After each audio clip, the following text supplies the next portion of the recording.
The wind howled like a wounded beast across the barren plain, dust twisting up in wicked little dances. A woman stood at the edge of her dying farm, her dress torn at the hem, her eyes fixed on the horizon with a mixture of dread and fading hope. Behind her, 2 boys, no older than 12 and 10, watched silently, their faces streaked with dirt and disappointment. The wagon carrying the last of their kin disappeared in a trail of dust, leaving nothing but silence in its wake.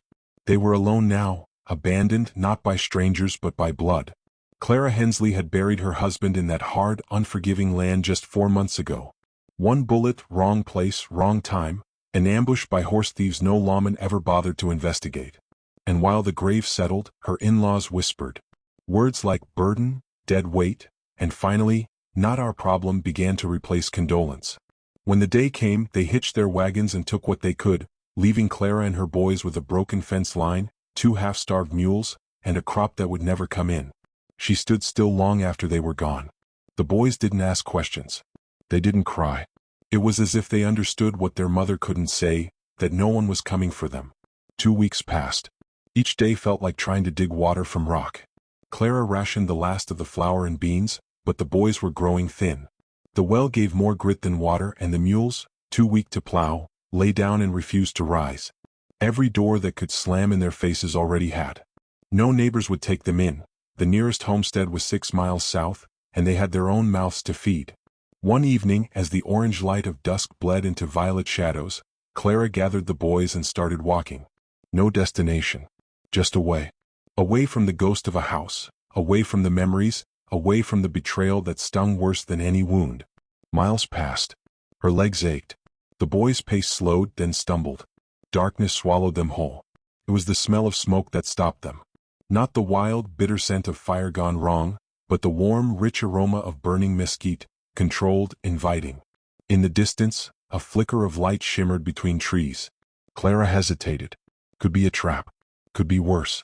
But hunger and desperation do strange things to fear. They followed the light until they saw it. A small, crooked cabin nestled in the trees, far enough off the road to be hidden from travelers, close enough to smell the dust of passing wagons. A man sat beside the fire, one boot off, sharpening a blade with slow, precise strokes. He was lean, leather-skinned, maybe 50, though the lines on his face spoke of harder years.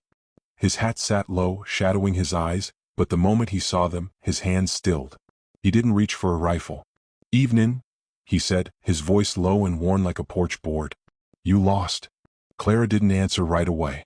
The boys hung behind her, their hands gripping her skirt. She looked at the fire, then back at the man.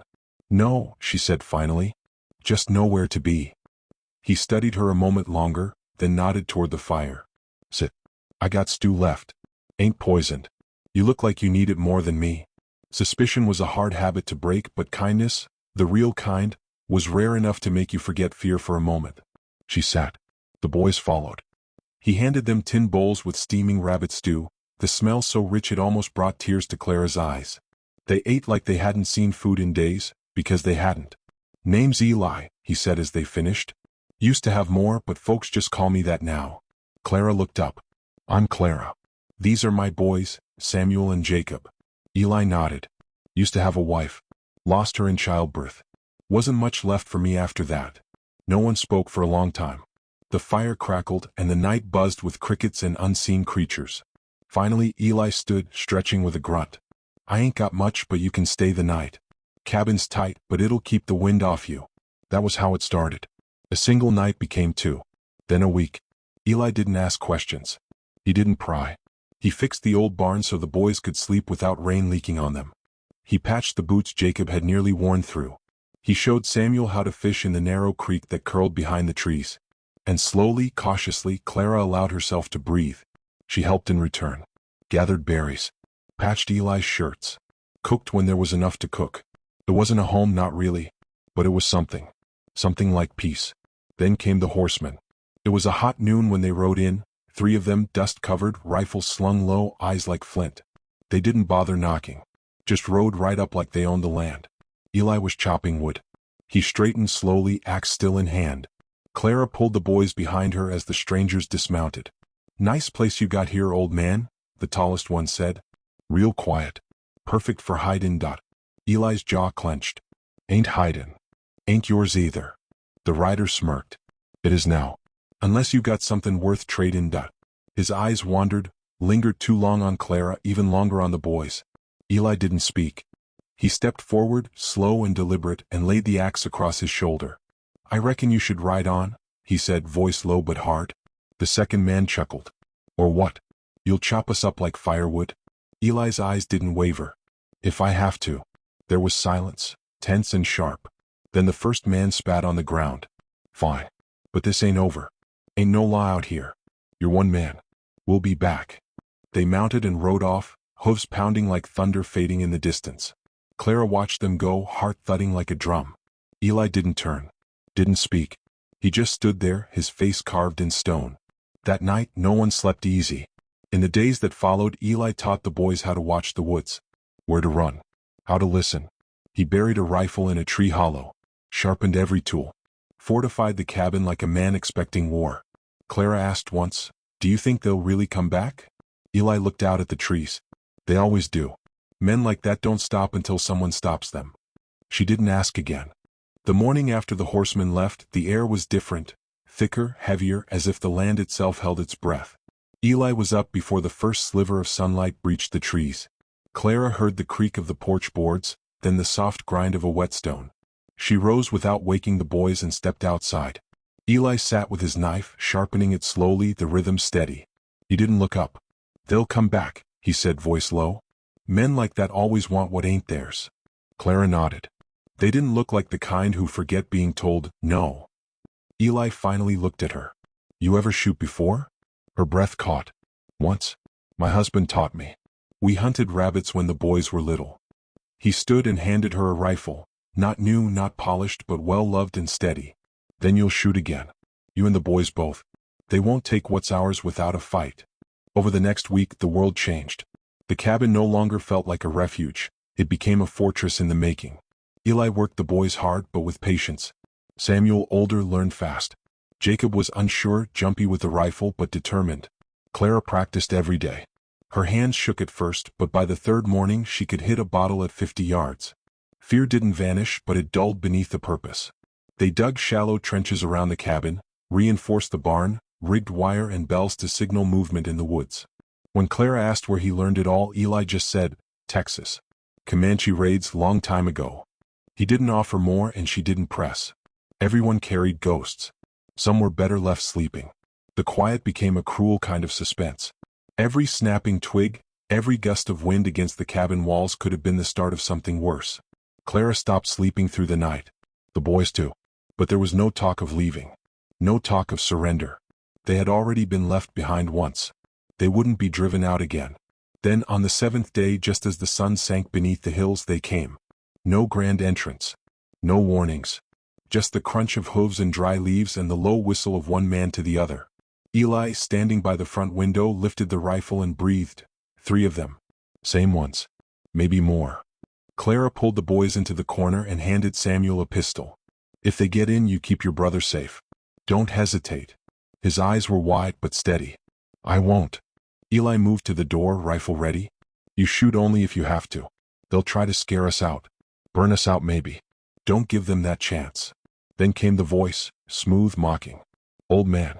Thought we'd come by for that hospitality you offered. How about we have a little talk? Eli stepped outside, slowly, not raising the rifle but not lowering it either.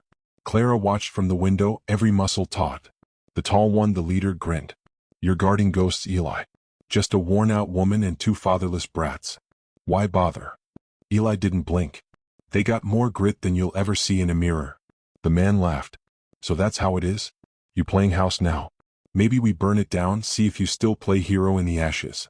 Eli shifted slightly, the rifle now lifted just an inch. I don't bluff, he said. The man's grin vanished. He turned to his companions. Smoke him out. They fanned out. One headed toward the barn. Another crept toward the back of the cabin. Clara's hands trembled around the rifle, but she waited. Waited for the signal. It came with the crack of Eli's shot. The man near the barn dropped like a sack of grain. Gunfire erupted. Eli ducked behind the porch pillar. Clara fired from the window. Missed, but it was enough to make the second man dive for cover. Samuel and Jacob stayed low just as they'd practiced. The leader yelled, furious, You kill my boys, old man, I swear I'll get that woman and burn this whole patch to dust. Clara fired again. This time she hit, just a graze to the arm but enough to make him scream. They didn't expect a fight. That was clear now. Predators used to prey that ran, not prey that bit back. Minutes passed in bursts of gunfire and breathless stillness. Then from the trees, movement, a fourth man unseen until now. He aimed at the window. Clara didn't see him. But Jacob did. The boy rose from behind the couch, shaky but sure, and pulled the trigger of the pistol Samuel had handed him. The shot rang out clean and true. The stranger stumbled, staggered, then fell. Jacob dropped the pistol and stared wide-eyed. Outside, silence fell. The leader, seeing the last of his gang go down, looked at Eli one last time. "This ain't worth it," he muttered. Then he turned, mounted, and rode off into the dark. No cheers followed. No relief yet. They waited, rifles ready, hearts pounding, until the night stretched into stillness. When it was finally quiet, Clara stepped outside. Eli stood, watching the dark, his face unreadable. "You think he'll come back?" she asked.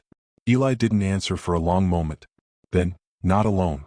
But maybe with more teeth next time." They buried the bodies behind the creek. No words. Just dirt and silence. The next morning Eli sat the boys down, looked them in the eyes. "You both did what men do when there's no one left to fight for him. You stood tall. You protected your family. Ain't no shame in fear, but there's pride in courage." Jacob asked, "Is it over?" Eli nodded slowly. "For now. But you keep your eyes open. The world don't change. Just the faces." They rebuilt in the days that followed. Stronger doors. Reinforced windows. The boys helped every step. Clara too. One evening, as the sun dipped low and the sky burned orange, Clara sat beside Eli on the porch. "You didn't have to take us in," she said softly. "No," Eli agreed. "But I needed to." "Why?" He looked out across the field, where the boys played with sticks and laughter that had finally returned. "Because too many folks turn their backs when it gets hard. I've done it. I know what it costs. And maybe this time I could do something right." She looked at him, really looked at him, and for the first time in months she smiled. "Seems to me you already have." The wind was sharp again, colder than it should have been for spring. Clouds hung heavy above the cabin, gray and low like a warning whispered from the sky. Eli stood at the edge of the field with his hat in his hand, eyes scanning the horizon. It had been 2 weeks since the shootout. Long, quiet days filled with repair, routine, and the kind of uneasy peace that makes a man keep his rifle within arm's reach. But something about this morning gnawed at him. Maybe it was the stillness. No birdsong. No rustling in the woods. Just silence, thick and watching. Back at the cabin, Clara was teaching Jacob to mend a torn shirt while Samuel stacked firewood. The boys had grown leaner, tougher. Not hard like soldiers, not yet. But no longer just children either. They had tasted survival and it had changed them. Clara caught Eli's expression as he came back up the trail. "Trouble?" she asked. "Maybe," he said, wiping dust from his hands. "Town's just 3 hours west. I need to ride in. Pick up salt, some oil, maybe hear what's being whispered." "You want one of the boys with you?" He shook his head. "No. If there's talk about us, it'll travel quicker with a young face beside me. I'll be back before sundown."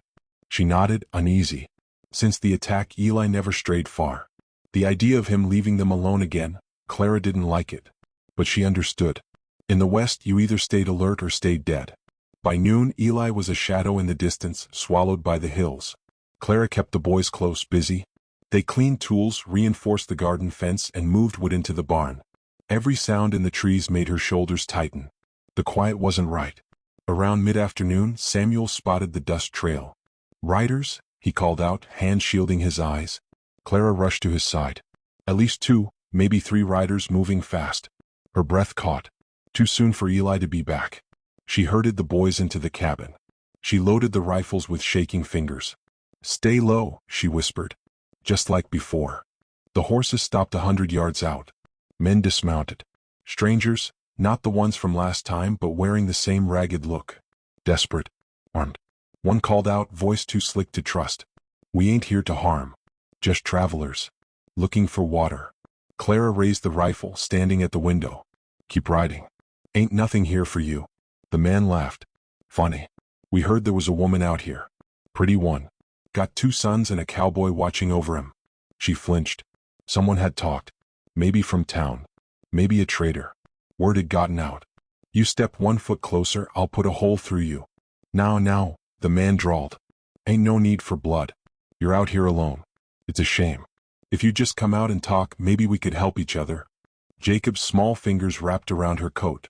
Samuel had the pistol ready. We're not alone, Clara shouted. He'll be back any minute. The man paused, then smiled darkly. No, he won't. That old man ain't making it back. Her heart stopped. What did you say? Ran into him near the pass. He was tough. Real tough. Shame what happened. Real shame. Jacob whimpered. Samuel looked like he might explode from fury. Clara held firm. I don't believe you. You don't have to, the man said. Just come out and maybe your boys don't have to suffer what comes next. She fired. The shot missed by a hair, but it startled them. One man dove for cover, another cursed and fired back. Wood splintered at the cabin's corner. The air filled with panic and smoke. Inside, Clara shoved furniture against the doors. Samuel, stay with Jacob. No matter what happens, you keep him down. What if they come through? Samuel's voice cracked. Then you shoot. The men tried to flank the cabin. Gunfire exploded. Clara fired again, clipped one through the thigh. He screamed. But there were still 2 more. From the woods, a sound, new, swift. Hoofbeats. Clara peeked out through the smoke. A horse. One rider. Blood down one sleeve, his face tight with rage. He didn't speak. He didn't need to. He lifted the rifle, took aim, and dropped one of the attackers with a shot so clean it silenced everything for a heartbeat. The last man turned to run, but Eli's second bullet hit him square between the shoulder blades. He fell without a word. When the dust settled, Clara burst through the door, racing to him. You're bleeding, she said. Eli staggered off the horse, bracing on her shoulder. Got jumped near the creek trail. Bastard clipped me and ran. Saw the smoke, knew they'd come here. She helped him inside, wrapped his arm tight with clean rags. You saved us, she whispered. Eli gave a faint smile. You didn't need saving. You held the line. That night, they burned the bodies farther into the woods. Left no markers.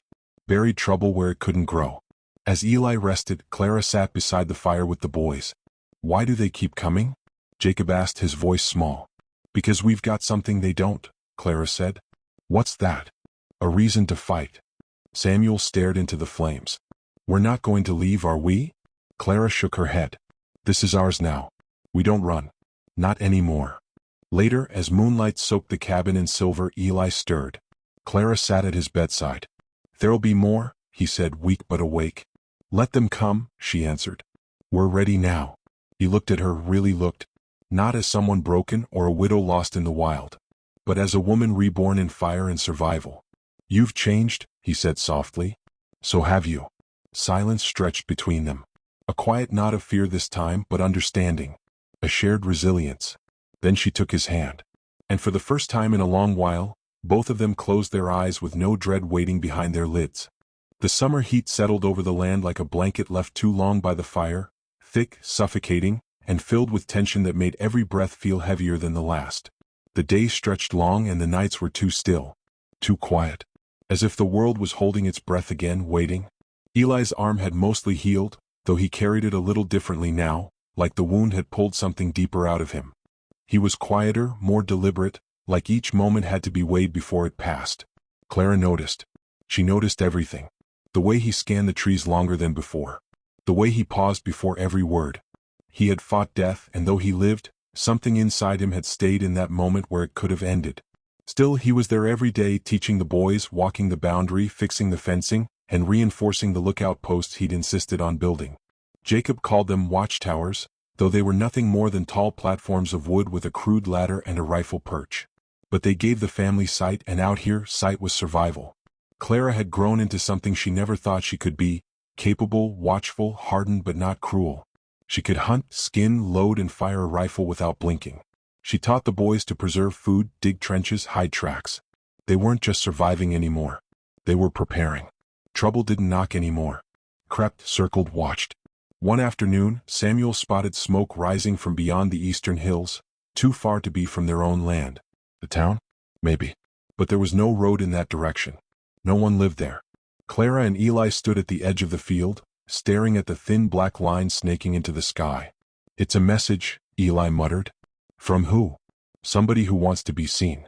And not just by us. Later that evening, Eli pulled an old map from the storage chest beneath the floorboards. Faded lines, forgotten trails. He pointed at a rough patch of land marked with barely a name, Barlow Gulch. Old mining camp. Dried out years ago, he said. But it's tucked between two ridge lines. Perfect for hiding men. You think they're building something out there? I think somebody's organizing. Clara leaned over the map, frowning. You want to go check it out? I need to. You won't go alone. He looked at her, but she was already tying her hair back and loading her rifle. Samuel and Jacob begged to go, but Clara shook her head. You protect the cabin. You know what to do if we don't come back by morning. Samuel nodded. His voice didn't shake when he said, We won't let anyone through. They rode out at first light, cloaked by the dew and low fog. The forest felt like a different world this far out. Older, thicker, crawling with a silence that felt aware. Clara's heart pounded the deeper they rode into the gulch. She'd never been this far from the cabin. Every step of her horse felt like walking into a throat about to swallow. They reached a high ridge by mid-afternoon, tied the horses and crawled to the edge. Below lay the remnants of the old mining town, collapsed shacks, broken carts, and now something new. Men. Dozens of them. They moved with purpose, unloading crates, reinforcing walls. Rifles stacked in neat rows. Horses tethered. A man in a wide hat barked orders with a voice that echoed up the stone walls. His posture was familiar. Military maybe. Dangerous definitely. They're building an outpost, Clara whispered. Eli's jaw tightened. This ain't some ragtag gang. This is a militia. For what? Eli didn't answer. He didn't need to. She saw it in his eyes. They weren't just planning to rob. They were planning to take. They watched until dusk. Then, as they backed away to return, Eli's boot caught a loose stone. It tumbled. Clattered. Below, a head snapped up. Did you hear that? One of the men called out. They didn't wait. Clara and Eli bolted for the horses, low and fast. Shots cracked through the air. Bark exploded from nearby trees. One bullet caught Clara's coat sleeve, ripped it open. They didn't stop. They didn't even look back. They rode through the trees like spirits fleeing a graveyard. Branches tore at their faces. Clara's horse stumbled once, nearly fell, but caught itself. When they finally burst into the clearing near the cabin, night had fallen and the world had turned black and hot with fear. Samuel was on the roof with the rifle. He saw them and called out, Mama? We're okay, she yelled back breathless. Get down, wake Jacob. Inside, she and Eli slammed the door shut, panting. Eli paced, furious. They saw us, which means they'll come. Not tonight, Clara said, loading bullets. They'll need time. And they'll want to make a show of it. Samuel and Jacob sat silent, listening. Eli looked at them, then at Clara. We've got maybe 2 days. Maybe less. Then we prepare, she said, her voice firm. They fortified every inch of the land. Dug deeper trenches. Planted sharpened stakes in the brush. Loaded every weapon. The boys took turns on lookout, hands steady, eyes wide. There was no time for fear now. Eli taught them how to set snares and trip lines. Clara packed rations. They didn't talk about what might happen if they lost, only what they'd do to win. 2 nights later, the dogs began barking. Clara stood at the window, holding her breath. Torches. 6 riders. Followed by a dozen men on foot. They came slowly like they owned the night. Eli stood at the porch, rifle slung across his back. Stay behind me, he said. Clara stepped beside him. No. The leader of the group rode ahead. Same man from the gulch, military stance, black coat, beard trimmed to a knife edge. You got one chance, he called. Surrender the land and we'll let you walk. Eli didn't blink. We'll walk through your ashes before that happens. The man sneered. You think this is about you? We're building something. A new order. This land will belong to us. You can either kneel or be buried in it. Clara raised her rifle. Come find out which we choose. The man didn't answer. He just lifted his hand. And hell began. Gunfire tore through the trees. Bullets slammed into wood, into the fence, into the barn. The cabin shook. But inside they were ready. Samuel fired from the roof, hitting 2 before they even reached the trench. Clara picked off another. Eli took out the torchbearer, plunging the clearing into darkness. Screams. Chaos. Horses reared. Men tripped on hidden snares. 2 were impaled by stakes. Still they came. Still the family fought. Jacob, sweet, quiet Jacob, held the second rifle with shaking hands and shot a man trying to crawl under the porch. His scream haunted the night. By the time dawn broke, the air reeked of smoke and blood. The field was littered with bodies. The few who survived fled into the woods, leaving weapons, supplies, and their dead behind. Eli leaned against the porch post, blood running down his side again. Clara rushed to him. "We made it," she whispered. "Not yet," he muttered. "They'll come again. Bigger. Stronger. But we'll be ready," she said. He looked out across the land he'd once wandered alone, the land now soaked with the blood of their defiance. "We've got something they'll never understand," he said. "What's that?" Clara asked. He looked at her, at the boys at the house standing strong behind them. Family. The days after the battle brought a strange quiet. Not the same stillness that came before storms, this one felt earned. Like the land itself was exhaling, grateful that the ones who tried to tear it apart had been turned back, if only for now. The cabin was scarred, bullet holes in the siding, shattered glass, burnt edges on the barn door, but it still stood. And so did they. Clara spent the early mornings with Samuel and Jacob, walking the perimeter, checking the traps, watching the tree line. The boys had grown leaner, stronger, not just from the fight but from everything they had survived since the beginning. They were no longer just sons of a widowed settler. They were defenders of a home no one had given them, but one they had taken and refused to give back. Eli stayed quieter now. He would often rise before the sun, take his rifle, and disappear into the woods for hours, returning with wild game or wordless news that he had found tracks nearby. Always watching. Always waiting. On the 5th morning after the siege, Clara found him sharpening a long hunting knife by the creek. "They're coming again, aren't they?" she asked. Eli didn't look up. "They lost too much to leave it be. Men like that don't know when they're beaten. They'll regroup. Bigger. Smarter." She nodded. "Then we don't wait." He raised an eyebrow. "You want to go to them?" "I want to end it before they have a chance to finish what they started." There was a long pause, then the faintest of smiles touched Eli's face. "You're not the same woman I found in that broken cabin months ago." "No," she said. "And thank God for that." They spent the next 2 days preparing, not for defense but for war. The boys were left behind, entrusted with the cabin's protection. Clara kissed their foreheads and told them where the hidden caches were, where to go if the worst happened. They didn't cry. They nodded like men. And that was harder to watch than any wound. Eli and Clara rode out again, but this time not to spy. They rode to hunt. To cut the head from the snake before it could strike. The trail was long, winding through valleys burned by sun and shadow. On the 3rd day they reached a ridge overlooking a new camp, larger than the gulch had ever been. Dozens of tents. Supply wagons. A banner flapping in the breeze that bore a symbol unfamiliar and arrogant. A black star wrapped in iron thorns. At the center stood a building hastily constructed of timber and nailed steel. A command post, no doubt. From their vantage point they could see guards posted, men training, horses being saddled. Clara's hands tightened around her reins. "There's too many," she said. "We can't fight this from the outside." Eli stared down, thinking. Then his voice dropped to a near whisper. "Maybe we don't have to." That night, cloaked in darkness, they crept along the eastern perimeter. The wind covered their approach, and the half-moon gave just enough light to see without being seen. They waited until the guards rotated and then slipped in through a low gap in the fencing. They moved like ghosts, silent, swift, deadly. Knives, not guns. The sound of a neck breaking is quieter than a bullet. By the time they reached the command building, 5 men had fallen without a scream. Inside, a map stretched across a table. Town names marked in red. Supply routes. Target points. The leader, the man with the trimmed beard and the voice of steel, stood hunched over it. He never saw Clara coming. She slammed the butt of her rifle into his skull. He dropped like a sack of flour. Eli covered the door, heart pounding in his ears. They dragged the man out into the dark, gagged and bound. Before the rest of the camp realized something was wrong, they were already halfway into the woods. Dawn found them miles from the camp, with their prisoner tied to a tree and blood trailing from his scalp. Clara stood over him. "Tell me why," she said. The man grinned even through his cracked lip. "Because you're weak. You and your kind. You take scraps and call it a life. Men like me, we build. We take. We own." Eli punched him, not out of anger but finality. "You don't own anything now." They left him there.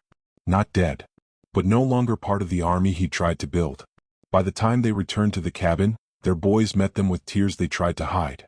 Jacob hugged Clara with trembling arms. "I dreamed you didn't come back." "I told you I would," she said softly. "I always will." Eli stood at the edge of the field, scanning the horizon again. It was quiet, yes, but something was different. Not fear. Not waiting. Just space. Like the land had finally decided to give them a moment's peace. Weeks passed. No sign of return. The camp had broken apart. Men without leadership fell back into the wind. Rumors reached town, about an uprising crushed, about a cabin in the hills that no outlaw dared approach. People came now. Settlers who had heard whispers of safety. A widow who arrived with nothing but her daughter. An old trapper missing half a leg. A young couple with a baby and nowhere else to go. Clara took them in. Not all at once, but enough. The cabin grew. New structures rose beside it. Smoke curled from chimneys. Laughter returned to the valley. And Eli, for the first time in years, stopped waking with his hand on his rifle. One evening, as the sun bled red over the ridge, Clara and Eli sat on the porch, watching the boys race through the field, laughing. "You think we're safe now?" Clara asked. Eli watched the horizon for a long moment, then said, "No one's ever really safe out here. But we're strong enough now to make safety for others." She looked at him, her eyes softer than the first day he found her. "You saved us." He shook his head. "You saved yourselves. I just gave you time to remember how." A quiet fell between them. Not heavy, not hollow. Just still. Then, without a word, Clara reached out and took his hand. And the two of them, who had once been broken pieces wandering through grief and fire, sat side by side as the world finally gave them the one thing neither had dared hope for again. A beginning.